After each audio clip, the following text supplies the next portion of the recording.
어.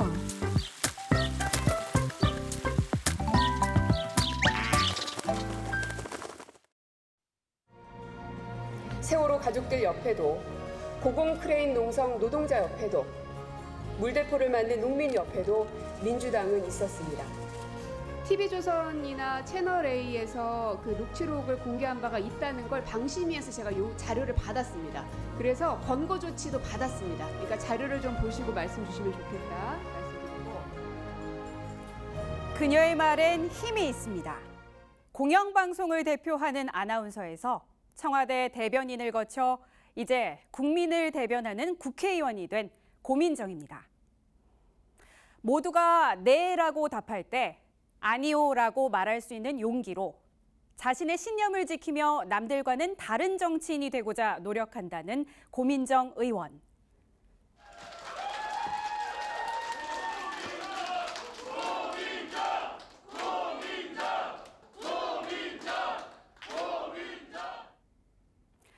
재선 의원으로서 또 당의 지도부로서 지금 그녀의 온 마음은 국민과 광진 구민을 향해 있습니다. 광진구의 대변인 그리고 우리 사회의 여성 리더로서 자신만의 길을 개척해 나가고 있는 고민정의 꿈을 들어봅니다.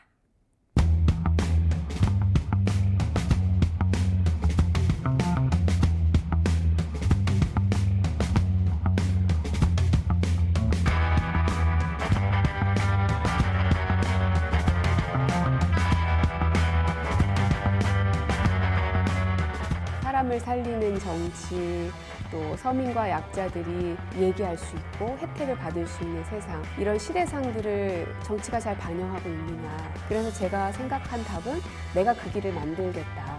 내가 겪었던 장벽들을 최소한 많이 없애줘야지 이분들이 진입하기가 훨씬 쉽겠다 하는 생각들을 가지면서, 그래서 누군가의 롤모델이 되고 싶은 게 제 꿈이죠.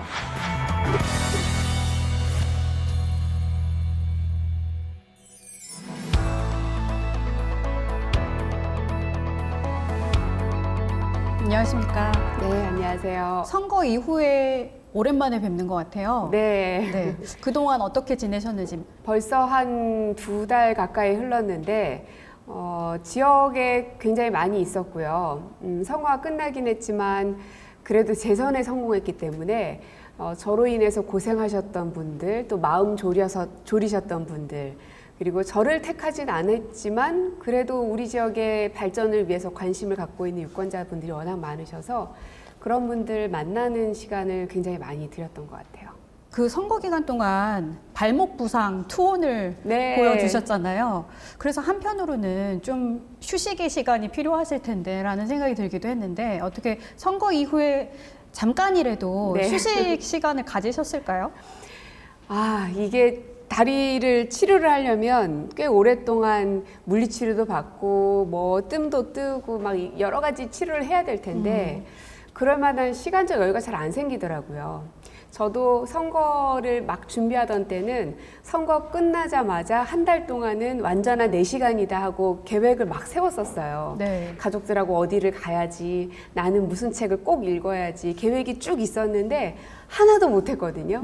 그 왜 그러냐면 매일같이 일정들이 있지만 저를 만나시는 주민들께서는 어쩌다 한 번, 4년에 한 번 혹은 태어나서 처음으로 저를 보는 거다 보니까 그분들의 마음을 헤아리지 않을 수가 없는 거죠. 네네.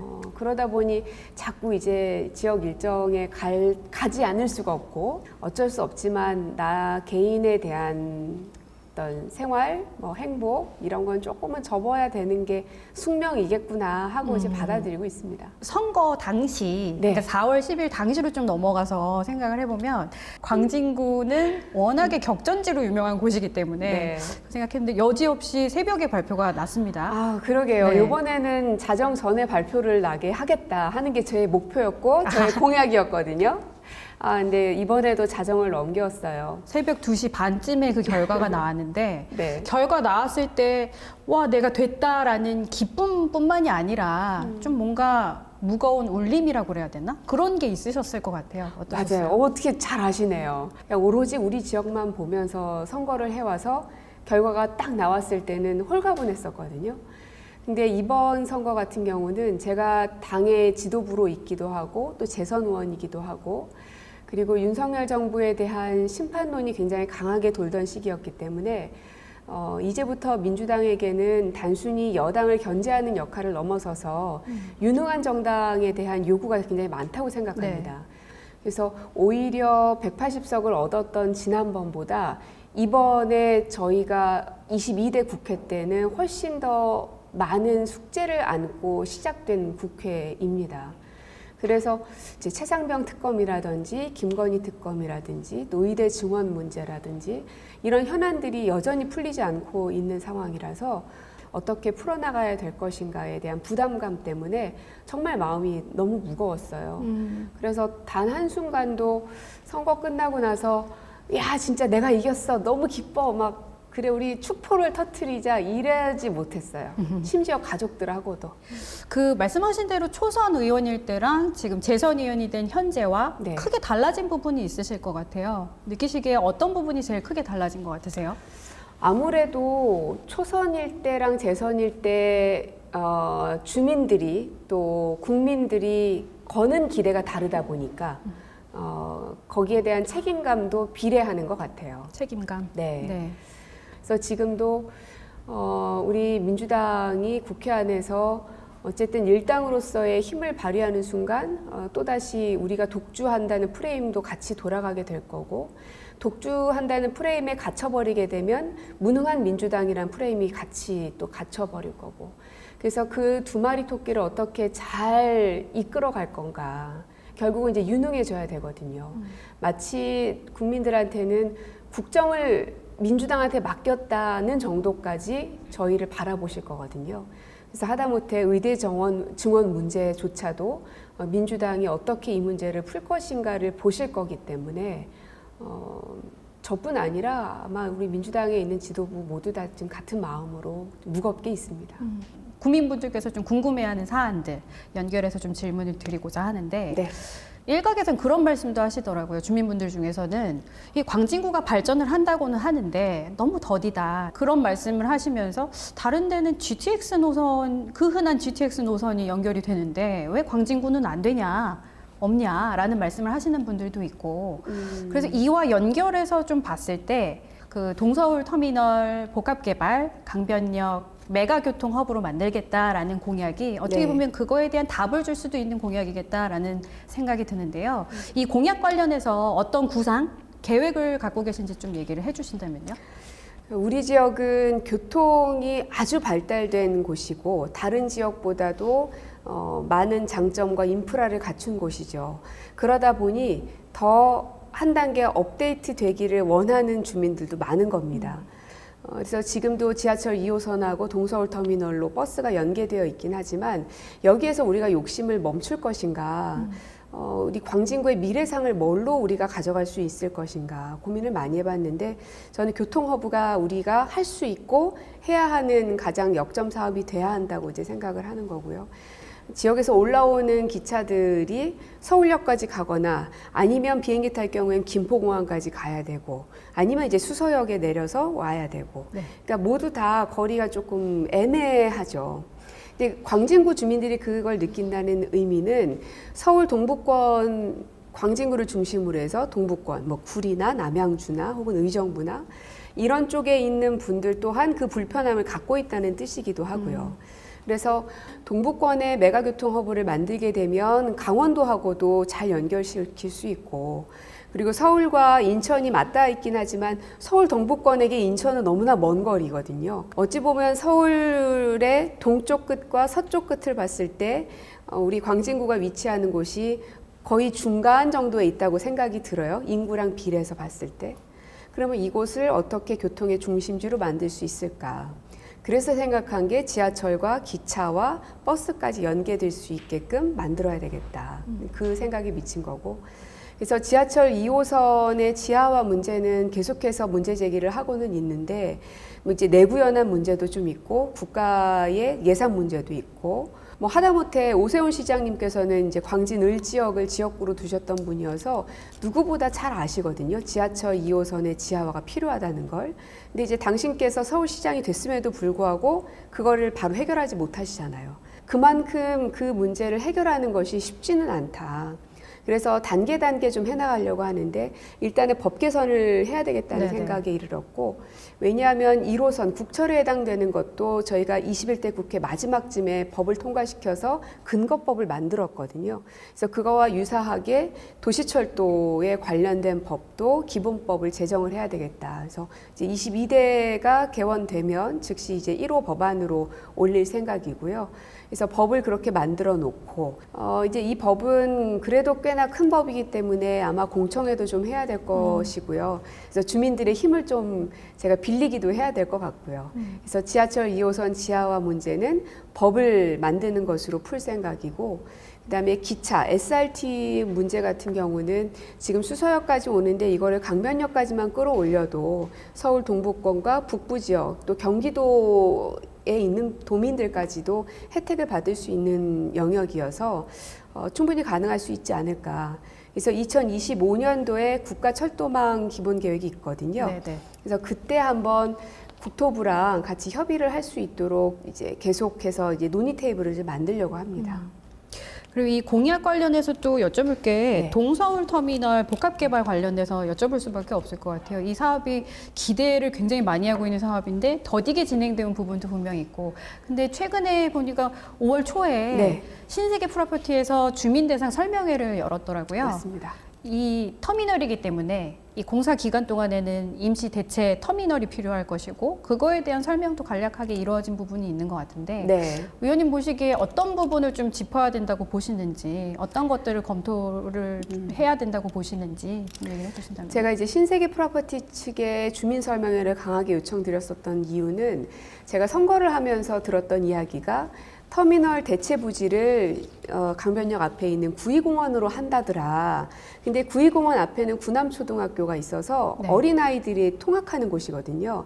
그러면 안전 문제가 대두가 되는데 이거 어떻게 해야 됩니까? 라는 민원을 굉장히 많이 들었습니다. 그래서 이제 신세계 프로퍼티를 불러서 이제 그동안의 과정이나 앞으로 어떻게 할 계획인지에 대해서 구체적으로 좀 들었거든요. 이제 그 구이공원 부분을 완전히 그냥 터미널 대체 부지로 온전하게 쓰는 것이 아니라 어차피 그 위에 있는 공원 부지를 새롭게 리모델해서 더 좋은 공원으로 만들 예정에 있는데, 하는 김에 지하 공간을 좀 넓게 만들어서 거기에 대체 부지로 조금 쓰고 몇 달 동안만 쓰고 이후에는 주민들이 이용할 수 있는 체육시설로 바꿀 거다, 이제 이런 이야기들을 하더라고요.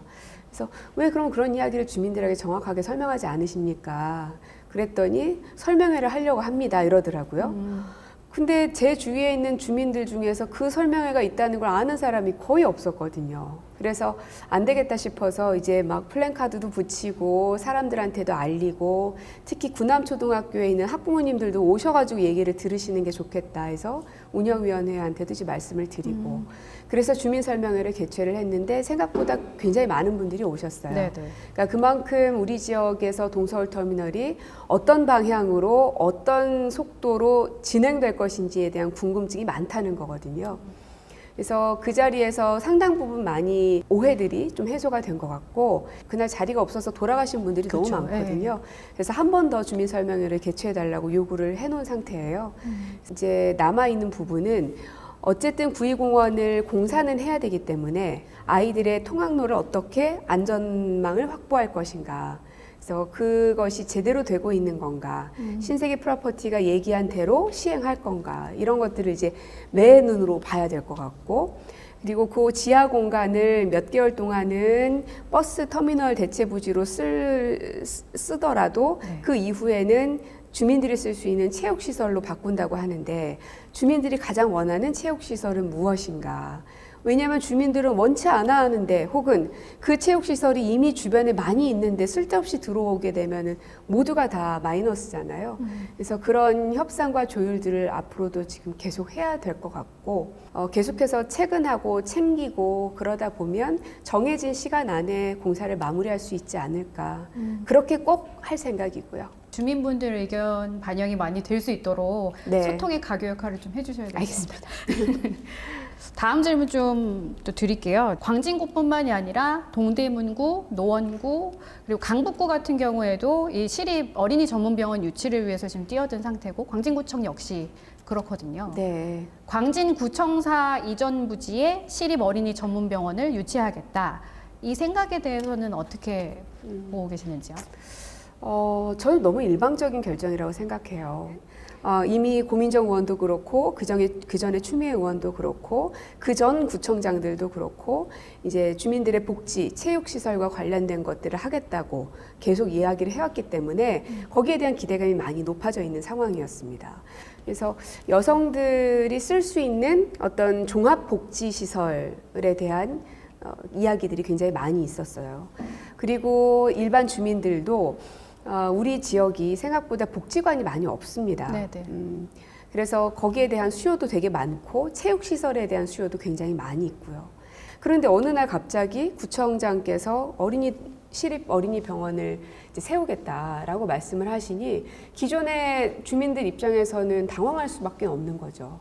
특히나 저희 지역은 건대병원이라는 대형 종합병원이 바로 옆에 있기 때문에 거기에 대한 수요가 얼만큼 있는가에 대한 의문들도 생길 수밖에 없고요. 그래서 이제 시립 어린이 전문병원을 하겠다는 이야기를 듣고 그러면 이미 강남에서는 있지 않습니까? 서초군가 있었던 것 같은데 네네. 거기는 어떻게 돼 있나 한번 조사를 해봤거든요. 근데 보니까는 적자가 굉장히 심각하더라고요.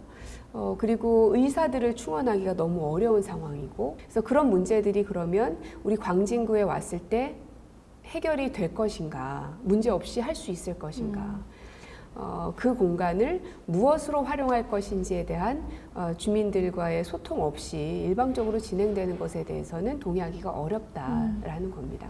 그러니까 구민들의 요구나 필요에 의해서 어떻게 활용할지에 대한 부분이 정해져야 할 텐데 네. 그러한 작업이 좀 미진했다라는 네. 말씀이신 거고 화양동에도 이런 사례가 또 있습니다. 광진구에서는 첫 폐교 사례잖아요. 화양초등학교. 맞습니다. 거진 2년이 지난 상태까지도 어떻게 이 공간을 활용할지에 대해서 명확하게 답을 내리지 못하고 있는 상황인데 이 공간을 청년들을 위한 삼성 소프트웨어 아카데미 네. 유치 부분에 대해서 언급을 하셨었거든요. 지금 이 공약 실현 가능성이라고 그럴까요? 어느 정도로 보고 계세요? 근데 이제 우리 지역에서는 이게 왜 꼭 필요하냐 하면 워낙 청년 1인 가구가 많은 지역입니다. 세종대, 건대가 같이 붙어 있는 곳이기 때문에 그래서 청년들의 일자리 문제를 해결을 해야 하는데 이 사피가 충분히 그런 역할들을 해줄 수 있겠다 싶고 그리고 화양동이 젊은이들이 좋아할 만한 상권으로 활성화를 시켜야 되겠다가 목표였거든요. 네. 그래서 화양제일시장을 가보시면 다른 전통시장하고는 품목들이 많이 달라요. 그래서 젊은 사람들이 많이 애용할 만한 품목들로 지금은 많이 들어차 있고 그 시장 축제 같은 경우도 이제 맥주 축제도 하게 될 텐데 이제 그런 컨텐츠들도 젊은이들한테 소구력이 있는 것들로 그래서 그렇게 방향성을 잡고 쭉 끌고 왔고요. 그거를 시장에서만 그치는 게 아니라 주변에 있는 일반 상가 건물들까지 이제 묶어서 가야 되겠다 네네. 싶어서 관련된 조례도 저희 민주당 구의원님 통해서 이미 발의가 돼 있는 상태고요. 그래서 그렇게 상권을 활성화는 시키고 있는데 그럼 그거를 이용할 수 있는 사람들이 있어야 되지 않습니까? 근데 이제 사피가 들어서게 되면 광진구에 있는 젊은 청년들은 말할 것도 없고 사피를 다니기 위해서 오는 또 다른 지역에 있는 사람들도 몰려들 수밖에 없거든요. 그래서 그러면 상권을 활성화시키는데 훨씬 좋은 인프라를 구성하는 게 되죠. 그래서 청년들의 일자리 문제 또 상권을 활성화하는 문제 이 두 마리 토끼를 다 잡을 수 있는 사업이겠다 싶어서 과감하게 사피를 유치하겠다는 공약을 내걸었던 것이고요.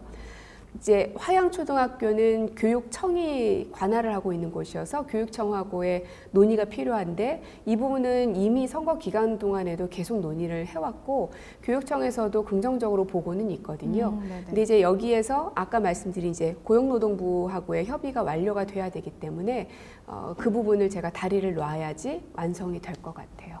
이 그 화양초등학교 폐교 부지가 활용되는 거에 있어서 지금 약간 중단 상태에 있게 된 네. 이유가 서울시에서 그 청년 유스 호스텔 공간으로 마련하자라는 부분을 언급을 하면서 교육청에서 세웠던 미래교육센터라고 하나요? 그 계획이 약간 차질을 빚어지면서 지금 답보 상태인 건데 네. 그와 관련된 소통이 무엇보다 중요할 것 같아요. 네. 어떻게 협의점을 찾느냐. 저는 그게 정말 답답하고 화가 납니다. 주민들을 위해서 어떤 게 가장 좋을 것인지에 대해서 치열하게 토론은 하되 결정이 되면 그 결정된 것에 대해서 서로 존중하고 그러면 그 결정을 어떻게 더 나의 것으로 아름답게 포장할 수 있을 것인지를 고민하면 되는데 그게 아니라 그냥 다 전면 백지화입니다. 지금 저희 지역에 전면 백지화 된 게 한두 군데가 아니에요. 누군가가 했던 것을 지우려고만 하지 말고 그것을 뛰어넘는 어떤 새로운 것들을 만들어내야 주민들이 서로 경쟁하니까 우리한테 더 좋은 게 계속 떨어지는구나 하면서 오히려 그 효능감을 느끼는 건데 지금의 정치는 서로 깎아먹기만 하고 있는 것 같아요. 그러다 보니 자꾸 제로섬만 되는 거죠. 많은 이야기를 의원님하고 계속 나누고 싶은데 네. 저희 정해진 시간이 있어서 마무리를 향해서 좀 달려가고 있습니다. 의원님께서는 그 정치인으로서 발 디드실 때 그 존경하는 정치인에 네. 대해서 문재인 대통령을 많이 언급을 하셨던 것 같아요. 그렇다면 이런 질문도 드릴 수 있을 것 같아요. 여성 정치인 중에 혹시 롤모델로 삼고 있는 여성 정치인이 있으실까요? 조금 수정해야 될 것 같아서요. 뭐냐 하면 이제 제가 알고 있는 정치인들 가운데 꼭 굳이 한 명을 꼽아라. 이제 하도 기자님들이 물어보시니까. 그러면 문재인 대통령과 같은 정치를 하겠다라고 말씀을 드렸지만 진짜 제 마음속에 있는 것은 롤모델이 없습니다. 오히려 제가 그 길을 만들어 가야 되겠다는 생각이 더 강하고요. 지금의 정치가 과연 지금의 새로운 세대 그다음에 산업이 많이 전환되고 있는데 이런 시대상들을 정치가 잘 반영하고 있느냐 좀 그렇지 못한 것 같거든요.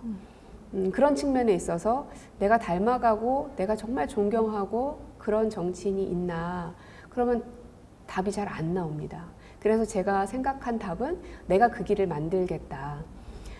아직은 제가 나이가 아직 많지는 않지만 그래도 30대, 20대 이제 후배 정치인들이 이제 점점 많아지고 있죠. 그래서 이분들이 더 쉽게 정치를 할 수 있게끔 그리고 내가 겪었던 나이가 어리다고 해서 부딪혔던 장벽들을 최소한 많이 없애줘야지 이분들이 진입하기가 훨씬 쉽겠다 하는 생각들을 가지면서 좀 길을 만들고 있다. 그래서 누군가의 롤모델이 되고 싶은 게 제 꿈이죠. 풀어야 될 숙제 많고 또 사람을 살리는 정치 또 서민과 약자들이 이제 공정하게 또 자기의 소신껏 자유롭게 얘기할 수 있고 혜택을 받을 수 있는 세상 많은 정치인들이 꿈꿉니다.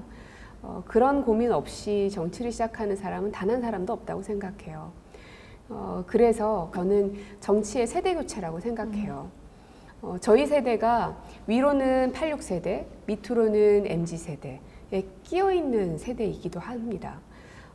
그래서 이 허리에 해당되는 저희가 가교 역할을 잘하지 않으면 세대 간의 갈등은 이루 말할 수 없이 극으로 치달을 거고요. 허리에 해당되는 우리가 그 완충 작용을 충분히 해줘야 된다. 저는 86그룹들이 빨리 물러나야 된다 이런 얘기를 많이 하시잖아요. 반은 동의하고 반은 동의하지 않습니다.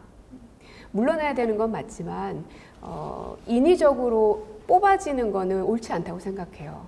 늘 인위적으로 뽑아지는 거는 부작용이 생길 수밖에 없거든요. 결국은 장강의 물결처럼 뒷물이 앞물을 밀어내는 수밖에 없습니다. 그러려면 뒷물인 우리가 든든하게 역할을 해나가야 앞물을 밀어낼 수가 있는 거겠죠.